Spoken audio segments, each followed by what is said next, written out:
The Indians of Amazonia have long been usurped by foreigners with little or no respect for the culture of these ancient people. Only 30 years ago, Dominican missionaries were still venturing into the jungles in search of savages to convert to the way of God.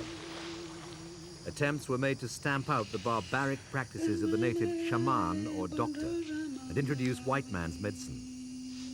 But as white man's disease wiped out more than 80% of the population, the shaman stubbornly clung to their beliefs.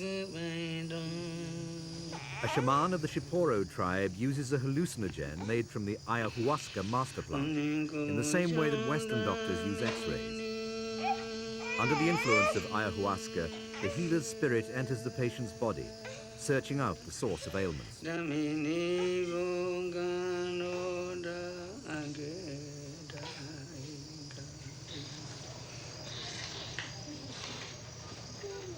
These ancient spiritual diagnostic ceremonies were frequently dismissed by missionaries as satanic rites, but they've survived the often brutal attempts to eradicate them. And despite the availability of Western medicines, the Indians still trust the shaman. Western scientists now believe we've been too quick in the past to dismiss native medical practices as superstitious nonsense. People will not accept this scientific medicine, especially if it is introduced by despising their own medicine. They like their own medicine. They are born that way. You yourself are submitted to lots of things that are superstitious and poor understanding of the real nature of things. You feel, for example, you and I and many people in our community, that cold will produce a head cold. And has nothing to do, this is an infection. And a draft will produce that. And then you suffer a cold after a draft. This is not scientifically true.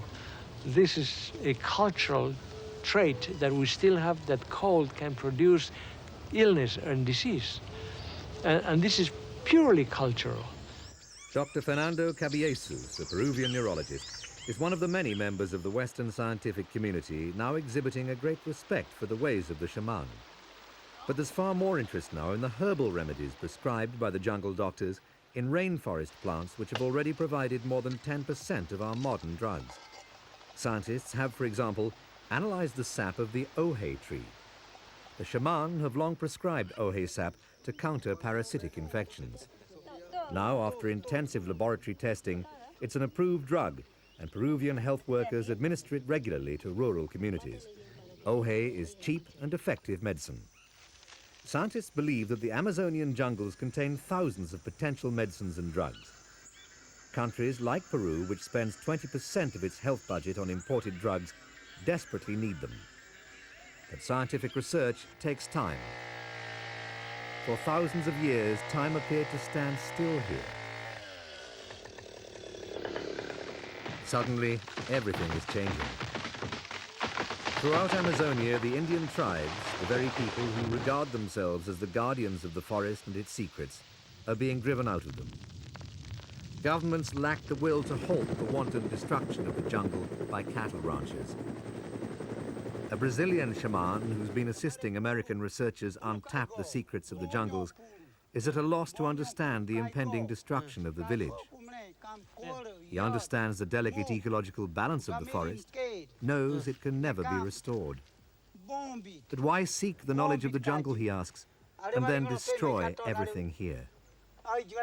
I don't think that we can ethically or professionally continue to exploit with medicinal plants their knowledge, because it's nothing more than, in my opinion, a form of neocolonialism, in which we're going in, getting knowledge, taking that knowledge, mass-producing it, and utilizing it for our benefits without giving benefits to the native people who are the guardians of and the producers of that knowledge.